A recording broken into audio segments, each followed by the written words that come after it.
ప్రార్థన చేసుకుందామండి. దయగల తండ్రి, కృపగల దేవ,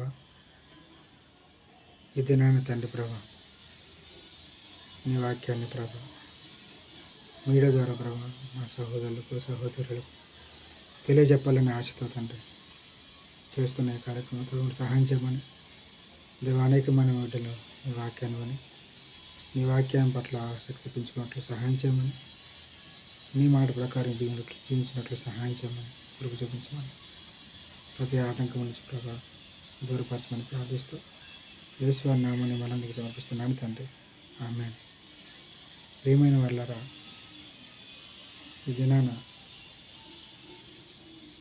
ఏలియా గారి గురించి కొన్ని మాటలు చెప్పాలని ఆశపడుతున్నాను. ఏలియా గారికి కాకులు రొట్టె మాంసాన్ని తీసుకొచ్చినట్లుగా చూస్తాం. మరి ఏలియా గారికి కాకులు ఎందుకు తీసుకురావాలి, మనుషులు ఎందుకు తీసుకెళ్ళొద్దు అని అనుకుంటే ఎందుకు ఆ పరిస్థితి వచ్చిందో కొన్ని దేవుని మాటలు కొన్ని మనం ఈరోజు చూసుకుందామండి, ధ్యానించుకుందాం. ఏలియా గారు మొదట ప్రార్థించినప్పుడు, మనలాంటి స్వభావం గల మనిషే, అతను ప్రార్థించినప్పుడు 3.5 సంవత్సరాలు వర్షం పడలేదని మరి యాకోబు గారి రాసిన పత్రికలో మనం చూస్తాం. యాకోబు పత్రిక 5వ అధ్యాయము 17వ వచనంలో, ఏలియా మనవంటి స్వభావం గల మనుషుడే, వర్షింపకుండానట్లు అతడు ఆసక్తితో ప్రార్థన చేయగా 3.5 సంవత్సరముల వరకు భూమి మీద వర్షింపలేదు. అతడు మరలా ప్రార్థన చేయగా ఆకాశం వర్షం ఇచ్చాను, భూమి తన ఫలం ఇచ్చాను. ఏలియా గారు వర్షం రావద్దని ఎవరైనా సరే వర్షాలు సకాలానికి రావాలని ప్రార్థిస్తారు. ఋతువులు అన్నీ కూడా సకాలంలో జరగాలని ప్రార్థిస్తారు. మరి ఏలియా గారు ఎందుకు అసలు వర్షం పడొద్దన్నాడు? వర్షం పడకపోతే దాని పరిణామాలు ఏలియా గారికి తెలియదా? వర్షం పడిపోతే ఏమంటే మనకి మొన్న ఎండాకాలము వర్షాలు సకాలంలో వర్షాలు కురగకపోవడం వల్ల టమాటా రేటు ఎంతో పెరిగింది అన్నట్టుగా 160 రూపాయలు 150 రూపాయల దాకా ఉన్నట్టు మనం చూసుకున్నాం. 1 నెల 2 నెలలు అటు వర్షాలు పడకుండా అటు ఇటు అయితేనే. కాబట్టి అలా మరి ఏలియా గారు ఎందుకు వర్షం పడొద్దని ప్రార్థన చేశారంటే, ఆ రోజుల్లో మరి ఆ కాలానికి వెళ్దాం. అక్కడ ఆ పరిస్థితులు ఏంటి, ఎలా ఉన్నాయంటే, అప్పుడు అక్కడ ఇశ్రాయేలు ప్రజలను పరిపాలిస్తున్న రాజు మంచివాడు కాదనమాట. తను ఏం చేశాడంటే ప్రజలను దేవుని వైపు కాకుండా అన్ని దేవతల వైపు, విగ్రహాల వైపు త్రిప్పి దేవుని బలిపీఠాలు మరి నిర్లక్ష్యం చేసి, దేవుని ప్రజల పట్ల నిర్లక్ష్య వైఖరి చేసి దేవుని ప్రవక్తలను మరి చంపినట్టుగా మనం వాక్యంలో చూస్తామండి. ఒకసారి రాజుల గ్రంథంకి వెళ్దామండి. అసలు ఎందుకు వర్షం పడొద్దని ప్రార్థన చేశాడు ఏలియా? ఆయనకి కాకుల ద్వారా రొట్టె మాంసం తీసుకెళ్ళమండి. అసలు కొన్ని వాక్యం మనం చూసుకుందాం. రాజుల గ్రంథము ఆనాడు కాలాన్ని మనం ఒకసారి పరిశీలించుకుంటే రాజుల గ్రంథంలో మనకు కనిపిస్తుంది.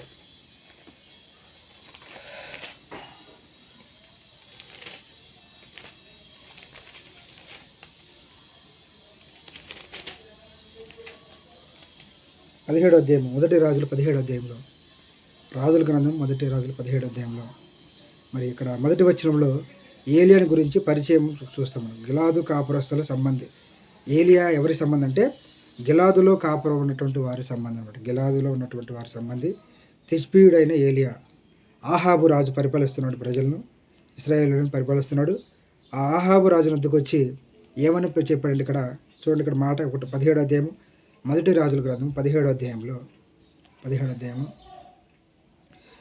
1వ వచనంలో, ఎవరి సన్నిధిని నేను నిలబడి ఉన్నాను, ఇశ్రాయేలు దేవుడైన ఆ యెహోవా జీవముతోడు నా మాట ప్రకారం గాక ఈ సంవత్సరములలో మంచైనా వర్షమైనా పడదని ప్రకటించాను. ఏమని ప్రకటించాడంటే ఏలియా గారు ఇక్కడ రాజు దగ్గర వర్షం పడదన్నాడు, మంచు కూడా పడదని చెప్పి ప్రకటించాడు. మంచు అయినా వర్షమైనా పడదన్నాడు.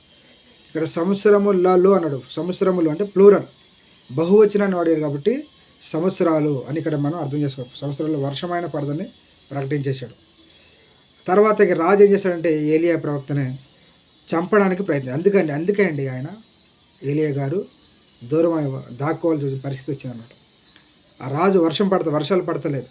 వర్షాలు పడిపోతే ఏమైతే ప్రజలకి ఆహార కొరత ఏర్పడుతుంది, ఇబ్బంది పడతారు. కాబట్టి జంతువులకు గ్రాసం గడ్డి మరి దూరం అయిపోద్ది. కాబట్టి ఆ రాజు ఏం చేశాడంటే ఏలియాని పట్టుకుని మరి తనే కదా శపించింది వర్షం పడతాదని చెప్పాడు కదా అని తనను ఒక ప్రజల ద్రోహిగా, ప్రజలను ఇబ్బంది పెట్టేవాడుగా ఒక అలా ముద్ర తన మీద వేశాడనమాట ఈ రాజు. కాబట్టి దేవుడు ఏం చెప్పాడు చూడండి 3వ వచనంలో, యెహోవాకు అతను ప్రత్యక్షమై 2వ వచనంలో 2:3లో నీవు ఇచ్చటి నుండి తూర్పు వైపు పోయి యోర్దానుకు ఎదురుగా ఉన్న కేరీతు వాగు దగ్గర దాగుండు. కేరీతు వాగు ఎక్కడుందంటే యోర్దానుకు ఎదురుగా ఉందంట. అక్కడ దాగియుండుము అని దేవుడు చెప్పాడు. అందుకు వెళ్ళిపోయాడండి అక్కడికి, కేరీతు వాగు దగ్గరికి. అక్కడ దాక్కోవడానికి వెళ్ళిపోయాడు ఏలియా గారు. ఏమండి ఇక్కడ ఎన్ని సంవత్సరాలు అంటారా? 3.5 సంవత్సరాలు కూడా రాజుకు దొరకకుండా ఉన్నాడండి. రాజుకి దేశాన్ని విడిచి వెళ్ళిపోలేదండి. రాజుకు దొరకకుండా దేవుడు దాన్ని కాపాడాడండి. రాజు ఎన్ని ప్రయత్నాలు చేశాడో ఇంకో వచనంలో మనం చూస్తూ ఉంటాం. అయితే దేవుడు చెప్పిన మాట ప్రకారంగా ఎక్కడికి వెళ్ళాడు? కేరీతు వాగు దగ్గరికి వెళ్ళి అక్కడ దాక్కో అని దేవుడే చెప్పాడు. దాక్కోవడానికి అక్కడికి వెళ్ళాడన్నమాట. అయితే ముందే దేవుడు చెబుతున్నాడు నీకు ఏం చెబుతున్నాడు? అక్కడికి ఆహారం, తాగడానికి నీరేంటిది? ఆ వాగు నీరు, కేరీతు వాగు నీరు తాగాలి. తర్వాత ఆహారం ఎట్లా అంటే కాకుల ద్వారా మరి రొట్టె మాంసాన్ని ఎప్పుడెప్పుడు రొట్టె మాంసము 6వ వచనంలో అక్కడ కాకోలంలో ఉదయం మందు రొట్టెను మాంసమును, అస్తమయం మందు రొట్టె మాంసం, సాయంత్రము పొద్దున. అంటే ఏలియా గారు నాన్ వెజ్ అనమాట. అంటే అక్కడ మాంసం తినేటువంటి వ్యక్తి మనం ఇక్కడ చూడవచ్చు. కాబట్టి కాకులు రొట్టె మాంసాన్ని తీసుకొస్తున్నారు. అలా మనుషులు తీసుకొస్తే రాజుకి విషయం తెలిసిపోతామంట. ఎక్కడ ఏలియా ఎక్కడ దాక్కున్నాడో రాజుకు తెలిసింది. కాబట్టి దేవుడు మనుషులు కాకుండా అనమాట, మనుషుల ద్వారా కాకుండా, కాకులు అయితే ఎవరు గుర్తుపట్టలేదు కదా, కాకులు ఎవరు ఫాలో అవ్వడం కాదు. కాబట్టి దేవుడు కాకులను ఉపయోగించినట్టుగా మనం చూస్తాం కదా. తన సేవకుడిని దాయడానికి, తన సేవకుడిని మరణం నుంచి కాపాడడానికి దేవుడు తను ఆ వాగు దగ్గర దాక్కామన్నాడు. ఏలియా అంటే దాక్కున్నాడు కొంతకాలం వరకు. అంటే ఆ వాగు నీరు ఎండిపోయే వరకు అక్కడ ఉన్నాడు. తర్వాత ఏమైంది? ఏలియా గారిని మరి దేవుడు అని చెప్పి మళ్ళీ ఏం చెప్పాడంటే అక్కడి నుంచి నువ్వు ఇక్కడి నుంచి లేచి నీరు అయిపోయింది, తాగడానికి నీరు లేదు. అక్కడి నుంచి సారేపత్ అనే సీదోను పట్టణ సంబంధమైన, సారేపత్ అనే ఊరు దేనికి సంబంధించిన అంటే సీదోను పట్టణంకు సంబంధించిన అనమాట. ఇప్పుడు హైదరాబాద్ ఉప్పలు ఇట్లా ఎలా ఉంటాయో విజయవాడకి మరి అక్కడ దరిదాపులో ఉన్న గ్రామాలు ఎలా ఉంటాయి, అట్లానే ఏ పట్టణం సంబంధం అంటే సీదోను పట్టణ సంబంధమైన సారేపత్ ఊరికి పోయి అచ్చడు అక్కడ విధవరాలతో నేను చెప్పాను అంటాడు దేవుడు. విధవరాల దగ్గరికి వస్తే మనకి ఈ విషయం అందరికీ తెలిసిన విషయం. విధవరాల దగ్గరికి వస్తాడు. ఆ విధవరాలు రొట్టె మరి ఆ పిండి తొట్టిలో పిండి అంతా అయిపోద్ది, కొంచెమే నూనె ఉంది. ఆ పూటగా చేసుకుని తిని తన బిడ్డ చనిపోదాం అనుకున్నా. ఆ టైంలో మరి ప్రవక్త తనను రొట్టె తీసుకురమ్మని అడగడం, ఈ విధంగా జరిగిన సందర్భం బట్టి ఆయన అప్పుడు దేవుడు చెప్పాడంటాడు అనమాట. ఆయన ఏమంటాడంటే అమ్మా నేను చెప్పినట్టు చేయన్నాడు. 16 వచనం చదువుతాం. 17-15లో ఇశ్రాయేలు దేవుడు యెహోవా సెలవిచ్చి ఉన్నాడు అని ఏమన్నాడు తీసుకున్నా. ఏమన్నాడంటే 13 కూడా చదువుతా. అప్పుడు ఏలియా ఆమెతో ఇట్లా నన్ను భయపడవద్దు, పోయి నువ్వు చెప్పినట్లు చేయము. అయితే అందులో నాకు ఒక చిన్న అప్పం మొదట చేసిన ఎదుగు తీసుకున్నారమ్మ. తర్వాత నీకును నీ బిడ్డకును అప్పంలో చేసుకున్నాము. భూమి మీద యెహోవా వర్షం కురిపించే వరకు ఆ తొట్టిలో ఉన్న పిండి తక్కువ కాదు, బుడ్డిలో నూనె అయిపోదని ఇశ్రాయేలు దేవుడిని యెహోవా సెలవిచ్చినాడు. అంటే ఈ విధవరాల దగ్గరికి వచ్చినప్పుడు, సారేపత్ అనే ఊరికి వచ్చినప్పుడు ఇంకా వర్షం భూమి మీద పడలేదనమాట. ఇంకా కరువు కాలంలో ఉన్నారు. ఇంకా ఎన్ని సంవత్సరాలు? 3.5 సంవత్సరాలు కరువు కాలం కదా, 3.5 సంవత్సరాలు. కాబట్టి ఆ ఏలియా ప్రవక్త అంటే దేవుని మాట ప్రకారం భూమి మీద వర్షం దేవుడు కురిపించే వరకు నీ బుడ్డిలో నూనె అయిపోదు, తొట్టిలో పిండి అయిపోదని దేవుడు సెలవిచ్చినాడు అన్నట్టుగా ఆమెతో చెప్పినప్పుడు ఆయన మాట ప్రకారం ఆమె చేస్తుంది. తర్వాత ఆమె దగ్గర ఆమె దగ్గర ఉండటం మరి కరువు కాలం అయ్యే వరకు కూడా ఆమె దగ్గర ఉన్నట్టుగా మనం చూస్తాం. అయితే ఆ సందర్భంలో తన కుమారుడు చనిపోతాడు. విధవరాల కుమారుడు చనిపోయినప్పుడు మరి తను ఏలియాకి మరి మొరపెట్టుకున్నప్పుడు అప్పుడు ఏలియా గారు మరి ప్రార్థన చేస్తాడు. చూడండి 17-21లో ఆ చిన్నవాని ముమ్మారు తాను పారదోచుకుని యెహోవా నా దేవ నా మొర ఆలకించి చిన్నవానికి ప్రాణం మళ్ళా రానిమ్మని యెహోవాను ప్రార్థింపక యెహోవా ఏలియా చేసిన ప్రార్థన ఆలకించి ఆ చిన్నవానికి ప్రాణం మరలా రానిచ్చినప్పుడు వాడు బ్రతికాడు. ఏలియా గారు ప్రార్థన చేసిన తర్వాత చిన్నవాడు బ్రతికినప్పుడు ఆ స్త్రీ అంటుంది, ఆ విధవరాలు ఏమంటుందంటే అయ్యా 24 వచ్చిన ఆ స్త్రీ ఏలైతే నువ్వు దైవజనుడివై ఉన్నావని నీవు పలుకుచున్న యెహోవా మాట నిజమని ఇందుచేత నేను ఎరుగుదాం.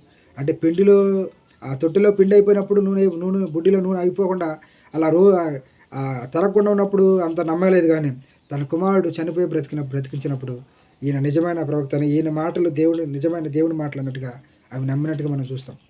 తర్వాత ఇక్కడ ఇంకో వ్యక్తిని మనం తెలుసుకోవాలండి. ఇంకో వ్యక్తి గురించి ఎవరంటే ఓబద్య అనే వ్యక్తి గురించి మనం తెలుసుకోవాలి. ఓబద్య ఎవరంటే ఈ ఆహాబు రాజు దగ్గర డ్యూటీ చేసే వ్యక్తి అనమాట. ఓబద్య ఎవరంటే ఆహాబు యొక్క గృహ నిర్వాహకుడు ఆహాబు గారి. ఈ ఆహాబు తన కుటుంబం వారితో కలిసి దేవునికి దూరం అయ్యాడు. ఇశ్రాయేలు ప్రజలను కూడా తప్పుదోవ పట్టించాడు. బయలుకు అన్ని దేవతలకు మరి పూజించినట్లుగా వారిని ప్రేరేపించినటువంటి రాజు. అలాంటి వారి దగ్గర అయినా మరి డ్యూటీ చేస్తున్న ఓబద్య గారు గురించి మనం కొన్ని మాటలు చదువుకుంటే, ఓబద్య గారి గురించి మాట్లాడితే ఆయన ఏంటంటే, ఆయన దేవుని ఆహాబు రాజు మరి ఆ రాజ్యంలో ఉన్నటువంటి వారు దేవుని ప్రవక్తలను, దేవుని సేవకులను చంపుతున్నప్పుడు ఇతను ఏం చేశాడంటే, ఇతను 100 మందిని కాపాడాడండి. 100 మందిని ఏం చేశాడంటే దాచాడంట. 100 మందిని దాచి వారికి ఆహారం పెట్టినట్టు చూస్తాం. 18వ అధ్యాయం పోతాం. 18వ అధ్యాయంలో 13వ వచనం చదివితే, యెజెబెలు యెహోవా ప్రవక్తను హతము చేయుచుండగా నేను చేసినది నా ఏలినవని నీకు వినబడినది కదా. ఎవరన్నారంటే ఓబద్య గారు ఏలియా ప్రవక్త మాట్లాడుతున్నాడు కాదా. నేను యెహోవా ప్రవక్తలలో 100 మందిని గుహకు 50 మంది చొప్పున దాచి అన్నపానములు ఇచ్చి వారిని పోషించితిని. అన్నము, ఆహారము, పానము ఇచ్చి వారిని 100 మంది ప్రవక్తలను ఆయన కాపాడి 100 మంది అన్నాడు కదా. గుహకు 2 గుహల్లో వారిని దాచాడంట. ఎవరు? యెజెబెలు యెహోవా ప్రవక్తను హతం చేస్తున్నప్పుడు, యెజెబెలు రాణి దేవుని ప్రవక్తలను హతం చేస్తున్న దేవుని ప్రవక్తలు నిజమైన సేవకులను చంపుతున్నప్పుడు ఈ వ్యక్తి ఓబద్య గారు ఏం చేశాడంట, ఈ ఓబద్య గారు రాజు దగ్గర గృహ నిర్వాహకుడు, అంటే గవర్నమెంట్ ఎంప్లాయీ. ఈయన దేవుని ప్రవక్తలను 100 మందిని 50 మందిగా దాచి వారిని ఆ అన్నపానం నుంచి పోషించారని ఏలియా ప్రవక్త చెబుతున్నాడు. నీకు తెలుసు కదా అయ్యా నా ఏలినవాడని మరి ప్రవక్తతో అంటున్నాడు అనమాట. అలాగే ఈ ఓబద్య గురించి ఆలోచిస్తే తను చిన్ననాటి నుంచి దేవుని యందు భయభక్తులు కలవడని మనం చదువుకోవచ్చు. ఓబద్య గురించి చూడండి, ఎక్కడుందంటే ఆ మాట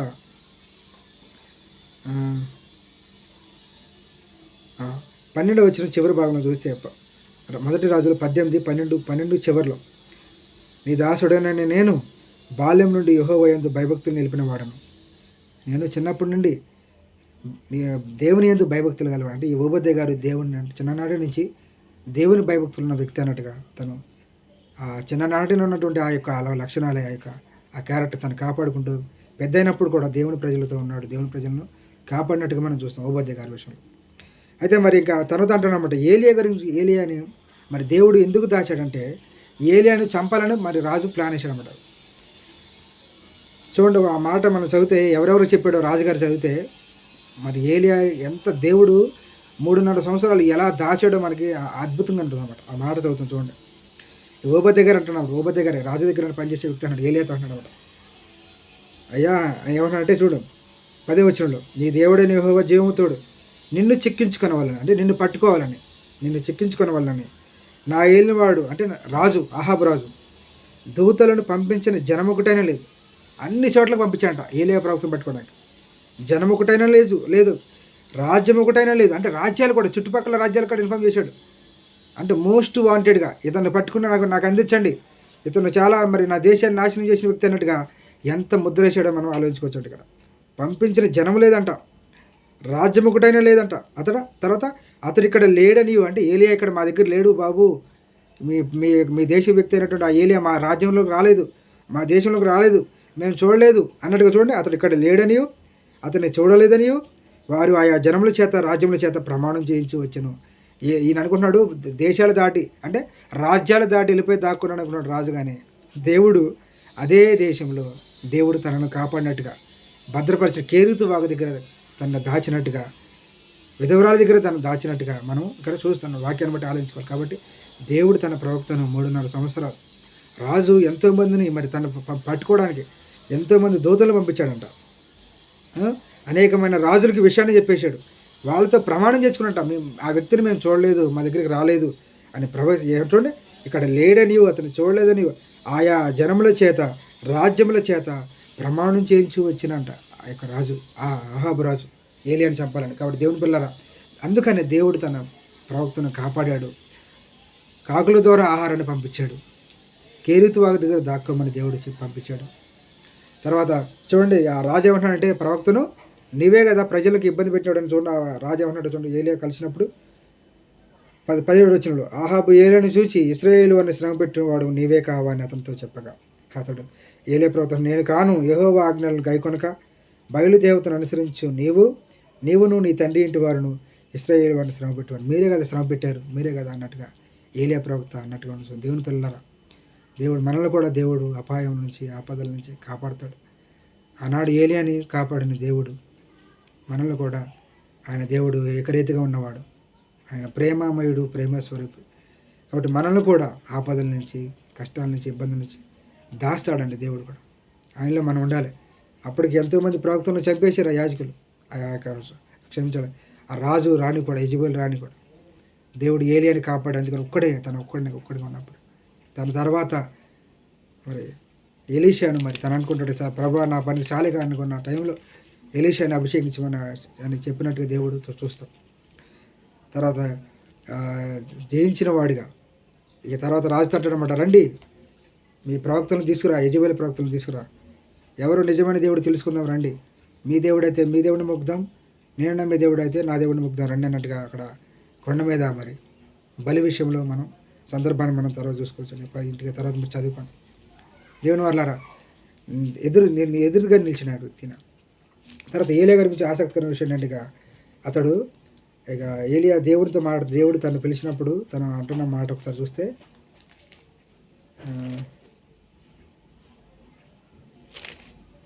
19వ అధ్యాయంలో 14 వచనంలో చూద్దాం. 19:14లో అందుకు అతడు అంటే ఏలియా గారు, ఇశ్రాయేలు వారు నీ నిబంధన త్రోసివేసి నీ బలిపీఠంలో పడగొట్టి నీ ప్రవక్తలను ఖడ్గం చేత హతము చేశారు. సైన్యములకు అధిపతి దేవుడు యెహోవా కొరకు మహారోషం గలవాడునై నేను ఒకడిని మాత్రమే మిగిలి ఉండగా వారు నా ప్రాణం తీటుగా చూచున్నారని చెప్పాను.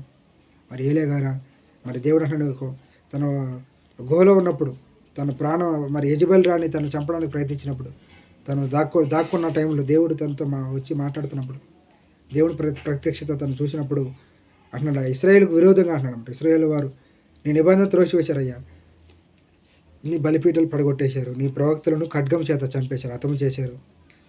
మరి నీ కొరకు నేను రోషంగా నిలబడి నేను ఒక్కడినే చూడండి, సైన్యములుగా యెహోవా కొరకు మహారోషము గలవాడు నేను ఒక్కడిని మాత్రం మిగిలి ఉన్నానని వారు నా ప్రాణం తీయడానికి చూస్తున్నారు అని చెప్పినప్పుడు దేవుడు అన్నాడు, వీళ్ళు బయలుకు మోకాళ్ళు ఉన్నవారిని ఇంకా నేను కొంతమంది ఉన్నారు చూడండి. 18 దేవుడు అన్నాడు, ఇశ్రాయేలు వారిలో బయలుకు మోకాళ్ళు ఉనకయు నోటితో వారిని ముద్దు పెట్టుకొనికయు ఉండు 7,000 మంది వారు నాకు ఇంకను మిగిలిందరు. అంటే ఏలియా అనుకున్నాడు మొత్తం ప్రజలంతా పాడైపోయారు అనుకున్నాడు, కానీ దేవుడు అంటున్నాడు ఇంకా బయలుకి మోకరించగా దానిని ఆ యొక్క బొమ్మను ముద్దు పెట్టుకొని ఉన్నవారు 7,000 మంది ఉన్నారు, నాకు ఇంకను మిగిలి ఇందురు అని ఏలియాతో చెబుతున్నాడు. ఈ 7,000 మంది ఎవరు? పురుషుల, స్త్రీల, లేదా పురుషులు స్త్రీలు మొత్తం కలిపా అని ఆలోచిస్తే దేవుడు తన పరిశుద్ధాత్మ ద్వారా రాయించినటువంటి పత్రికలలో రోమపత్రికలో ఒకసారి ఆ మాట చెప్పి నేను ముగిస్తాను. ఒకసారి రోమపత్రిక వద్దాం. రోమపత్రిక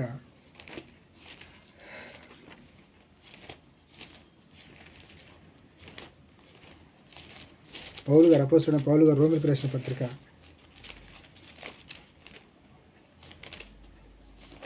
11వ అధ్యాయం 2వ వచనం చదివితే, రోమా పత్రిక 11:2లో తాను ముందెరిగిన తన ప్రజలను దేవుడు విసర్జింపలేదు. ఏలియాను గురించిన భాగంలో లేఖనం చెప్పినది మీరు ఎరుగరా. ఏలియాను గురించిన భాగము అన్నారు. చాలామంది ఏలియాను గురించిన కథ అంటారు. కథలు కాదండి, దేవుని వాక్యము కథ కాదు, కల్పించిన విషయం కాదు. కథ అని చెప్పితే నాకు బాగా అనిపిస్తుంది. కథని చెప్పకూడదండి. ఒక పాటలో కూడా కథ అని ఉన్నాడు. కథ యేసుప్రభు గురించి కథ కాదండి, అది కథ. సో ఏలియాను గురించిన భాగములో లేఖనం చెప్పినది మీరు ఎరుగరా అని చెబుతున్నాం అని మరి పౌలు గారు మెన్షన్ చేస్తూ 3వ వచనంలో, ప్రభువా వారు నీ ప్రవక్తలను చంపిరి, నీ బలిపీఠంలో పడగొట్టిరి, నేను ఒక్కడనే మిగిలి ఉన్నాను, వారు నా ప్రాణం తీర్చుచున్నారు అని ఇశ్రాయేలుకు విరోధంగా అతడు దేవుని ఎదుట వాదించున్నాడు. ఇశ్రాయేలు ప్రజలకు విరోధంగా, ఎందుకంటే ప్రజలు పాడైపోయారు, వారికి విరోధంగా మరి తను వాదిస్తున్నట్టుగా మనం చూస్తాం. ఈ మాట మనం రాజులందరూ చదువుకున్నాం. అయితే దేవుడు ఏమన్నాడు? అయితే దేవోక్తి అతనితో ఏమి చెప్పుచున్నది, 4వ వచనంలో బయలుకు మోకాళ్ళు నన్ను 7,000 మంది పురుషులను, అక్కడ పురుషుల స్త్రీలను మెన్షన్ చేయాలి. దేవుడు తన వాక్యం ద్వారా రాపిస్తూ పురుషులు 7,000 మంది పురుషులు నేను శేషంగా ఉంచుకొని ఉన్నానని ఇక్కడ దేవుడు చెబుతున్నాడు. కాబట్టి వాక్యం అక్కడ రాయబడిన దానికి ఇక్కడ కొంచెం క్లారిటీగా మనకు వచ్చినట్టు మనం పౌలు గారి ద్వారా చూస్తున్నాం. దేవుని వాక్యాన్ని మనం వెతకాలండి. దేవుడి వాక్యం ఇచ్చట కొంత అచ్చట కొంత అని యెషయా గ్రంథంలో చెప్పినట్టుగా మత్తయి సువార్తలో కొంత మనకు తెలుస్తుంది విషయం, ప్రకటన గ్రంథంలో కొంత మనం నేర్చుకుంటాం. ఈ విధంగా అన్నీ కూడా ఒక దగ్గర జోడిస్తే మనకు ఒక మంచి పాఠం అవుతుందండి దేవుని పిల్లారా. కాబట్టి ఏలియా గారిని వలే రోషం కలిగిన వారికి, అతను కూడా మన వంటి స్వభావమైన మనుషుడే, అతను విశ్వాసంతో ప్రార్థన చేశాడు. మనం కూడా దేవునికి గొప్ప కార్యాలు చేయవారుగా, దేవుని పట్ల మరి ప్రేమ కలిగిన వారంగా ఉండేవాళ్ళం, దేవుని భయభక్తులు కలిగి ఉండేవాళ్ళం మనం చూసుకోవాలండి. దేవుడి కొద్ది మాటలు దీవించును గాక. మీ అందరికీ వందనాలండి.